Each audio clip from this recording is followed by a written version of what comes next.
Mehdi Fakir, bonjour. Bonjour. Et merci d'être avec nous. Alors à partir de ce jeudi, depuis ce matin, donc, de nombreuses mesures ont été décidées au Maroc avec pour objectif de lutter contre la propagation du coronavirus. Alors des mesures qui, quand elles seront complètement appliquées, vont avoir un certain impact économique. Avant d'y revenir sur cet impact-là, beaucoup d'entrepreneurs et notamment, on l'entendait tout à l'heure, de professionnels du tourisme, etc., dénoncent un flou sur la marche à suivre. Ça a été annoncé il y a 2 jours, en tout cas pour les passes vaccinales, et seulement hier, mercredi soir, pour l'annulation des vols sur 3 pays. Que répondre à tous ces professionnels qui savent pas trop quoi faire encore aujourd'hui, non disposent pas de plus d'informations et surtout, ils soulignent un aspect juridique. Est-ce que vous pouvez nous en dire plus? Écoutez, c'est à l'image d'une situation épidémiologique qui n'est pas, je dirais, à sa fin. C'est une situation épidémiologique qui ne cesse également d'avoir des rebondissements, des aléas, des évolutions qui sont imprévisibles. C'est tout à fait normal que de temps en temps, on voit prendre des décisions qui sont d'une certaine nature surprenante au Oui. regard du caractère particulier de cette crise, de cette épidémie. Oui, parce qu'on disait Et qu'en fait également, la situation s'était améliorée au Maroc et du coup, bon, on serre la vis et on peut comprendre effectivement, il y a des données dont nous ne disposons pas. On peut comprendre qu'on a envie d'en finir complètement et qu'on prenne des mesures radicales pour justement en finir. Et sur les raisons de ces mesures, on est tous d'accord. On veut tous en finir effectivement avec cette maladie. Mais est-ce qu'il n'y aurait pas une méthode ou une manière de faire qui provoquerait moins de troubles? je ne pense pas, parce que, comme vous le savez, nous parlons d'une situation épidémiologique, c'est des infections virales qui évoluent très vite et qui sont imprévisibles, et qu'aujourd'hui, sur le plan juridique, nous vivons sous un état d'urgence sanitaire. Donc l'ensemble des décisions qui sont en train d'être prises ont un caractère légal, et un caractère qui est bien fondé sur le plan juridique, dans la mesure où l'article 5 du décret de mars 2020 donne l'attitude au gouvernement de prendre toutes les décisions, et même sur le plan, d'un point de vue canal de communication, ces décisions pourraient être communiquées par voie d'annonce, tout Oui. simplement, pas par Mhm. voie de texte. Parce qu'on est Alors encore là, sous état d'urgence sanitaire. absolument, nous sommes toujours sous état, C'est reconduit tacitement parce que en principe chaque mois on en reparle à peu près autour du 10 du mois. Cette fois-ci on n'en a pas parlé, donc ça a été reconduit tacitement. absolument, donc c'est reconduit, et ça va être toujours reconduit jusqu'à vraiment stabilisation de la situation épidémiologique. Alors c'est loin d'être le cas. Mhm. Maintenant, les trois pays, avant la Russie, c'était à cause bien sûr de variants, de dégradation de la situation épidémiologique, et la décision, je pense que c'est la toute dernière décision d'imposer le pass sanitaire, c'était une manière de dire que l'unique façon, c'est de cohabiter avec ce virus. Et Oui. là, il faut prendre ses précautions. C'est vrai que les mesures barrières sont toujours, bien sûr, saluées, sont les bienvenues. Mais maintenant, il y a une nouvelle donne qui est, bien sûr, la vaccination. Et là, euh, nous avons eu 2 doses, vous avez droit à 2 doses. Maintenant, il y a une troisième. Donc, je pense que la formule magique Mhm. ou la formule définitive ne s'est toujours pas stabilisée. Et dans ce cas-là bien précis, le plus important, c'est de cohabiter ou d'apprendre à cohabiter avec une situation épidémiologique vraiment, je dirais, en quelque sorte imprévisible. Oui. Et là, sur le plan juridique, les choses étant claires, je pense qu'aujourd'hui, c'est une adaptation de Mhm. plus en plus rapide, plus en plus active de la part de l'ensemble des parties prenantes par rapport à cette situation. Et je pense que l'adhésion aux mesures qui sont prises par le gouvernement, notamment en matière de vaccination, devrait faire changer la donne.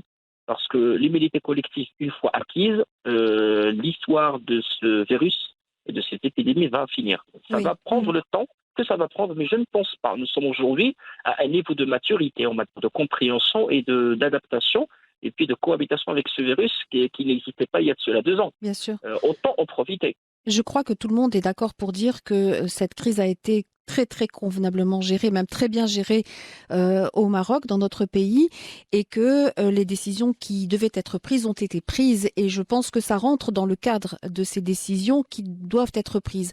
La question que je pose aujourd'hui, est-ce qu'il n'y aurait pas une façon un peu plus soft peut-être de l'imposer aux gens pour que les gens aient le temps de s'adapter. Je pense que tout le monde adhère aux décisions. C'est juste une question de temps d'adaptation. Et est-ce que justement, ça ne va pas avoir un impact à long terme économiquement? Écoutez, je suis entièrement d'accord. La capacité d'adaptation, c'est ce qu'il faut aujourd'hui, c'est ce qu'il faut aujourd'hui entretenir et renforcer. Maintenant, à long terme, je ne le pense pas. Je ne le pense pas parce qu'aujourd'hui, de plus en plus, on regarde les choses en face. Les structures sociétales et économiques sont fatiguées et qu'ils sont vraiment épuisés par cet attentisme, cette situation. Je pense que de plus en plus, on voit émerger une volonté de surpasser cette crise et que les capacités d'adaptation sont là. Donc, on voit que la plupart des économies du monde sont en train de faire abstraction faite du coronavirus. Oui. Et qu'aujourd'hui, il y a de plus en plus d'ouverture, il y a de moins en moins de restrictions, oui, des restrictions de temps en temps, mais ce qui est paradoxal, c'est que certains pays, prenons le cas de la Russie, est en train de vivre les pires jours de la crise. Mais même là, il y a une hésitation à un très haut niveau pour prendre des mesures qui sont draconiennes parce que c'est plus opportun. Oui. Je pense que vraiment la volonté, c'est de cohabiter une fois pour toutes et que ça finira par se stabiliser. Prenons le cas de l'histoire. La grippe espagnole, ça a pris 2 ans. Oui. Entre, je pense, 1918 et 1920 pour que ça se stabilise. Et je pense qu'on est pratiquement dans la même ligne de conduite. Je pense qu'il y aurait une stabilisation générale vers le début du premier trimestre de 2022.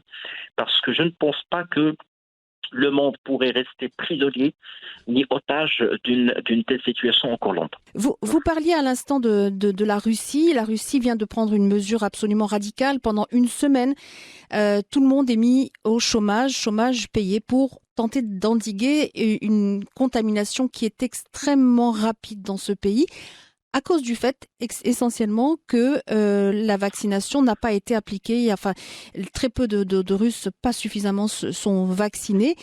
Au Maroc, avec cette histoire de passe vaccinal, la vaccination devient obligatoire. Absolument. Et c'est tout le challenge aujourd'hui, c'est de faire adhérer le maximum possible de nos concitoyens. Bien sûr, tenant compte un petit peu des différents cas de figure qui peuvent se présenter.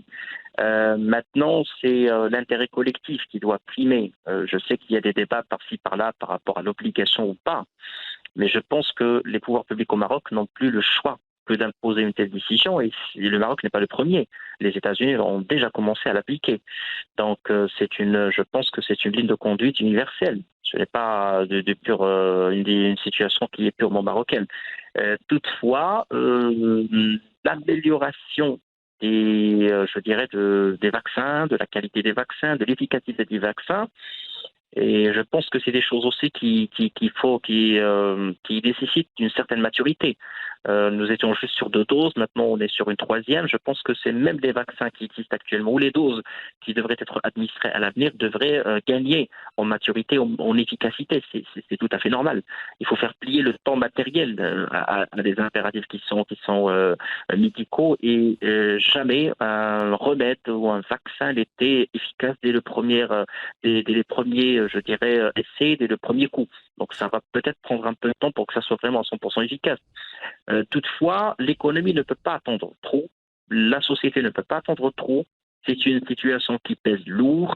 Les effets du confinement étaient atroces sur la société et sur l'économie.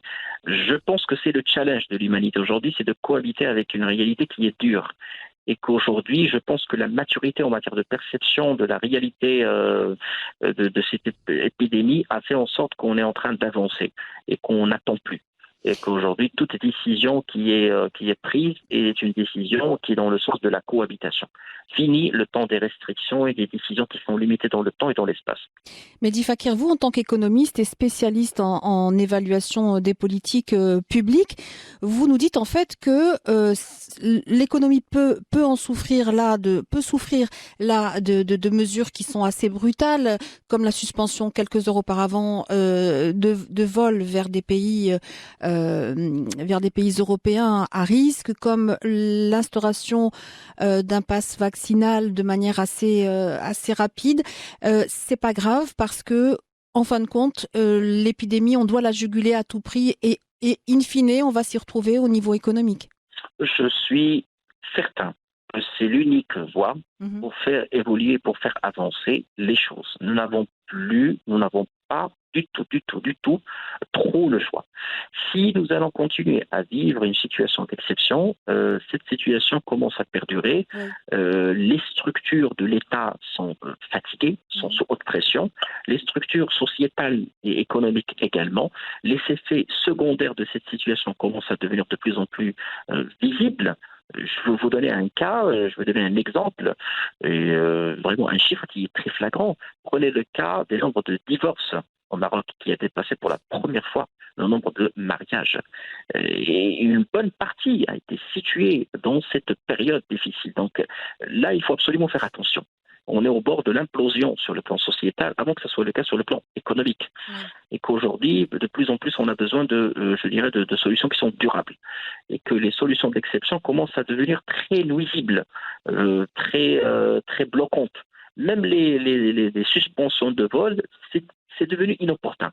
Mais malheureusement, dans une situation imprévisible, et au regard des anciennes expériences, où à chaque fois qu'il y avait une lueur d'espoir et une ouverture, ça c'est une situation plus dramatique s'est produite par la suite en matière épidémiologique. Donc le régulateur et le decision maker au Maroc, comme un peu partout dans le monde, est devenu de plus en plus prudent et frileux. Mais je pense que la voie de la cohabitation, c'est l'unique voie pour, bien sûr, continuer à vraiment accepter, à admettre cette réalité en attendant des exploits de la science. Un remède, un vaccin magique, je dirais une portion de panoramique, c'est quelque chose qui va permettre un petit peu de changer les choses une fois pour toutes. Je pense que d'ici là, il faut qu'on fasse le dos rond et en fait, il faut s'adapter aux situations et aux mesures prises par le gouvernement pour le bien de tous, mais de manière très rapide. On doit tous s'adapter, c'est ça? Absolument, parce que pour moi, c'est pas le moment d'avoir un débat sur les droits constitutionnels et les droits légaux. On sait parfaitement que nous ne sommes pas devant une situation qui est facile et que nous n'avons pas trop le choix. Maintenant, je ne comprends pas ce luxe qu'on s'offre de temps en temps pour avoir ce type de débat. Nous sommes en guerre contre un virus et là, la solution, c'est celle. Si quelqu'un aurait une solution meilleure, qu'il la propose, mais qu'on commence vraiment à avoir un débat existentiel ou vous se posez des questions existentielles, je ne pense pas du tout que c'est le bon moment. C'est complètement inopportun. Mehdi Fakir, merci beaucoup d'avoir répondu à mes questions. Merci à vous. Je rappelle que vous êtes économiste et spécialiste en évaluation des politiques publiques.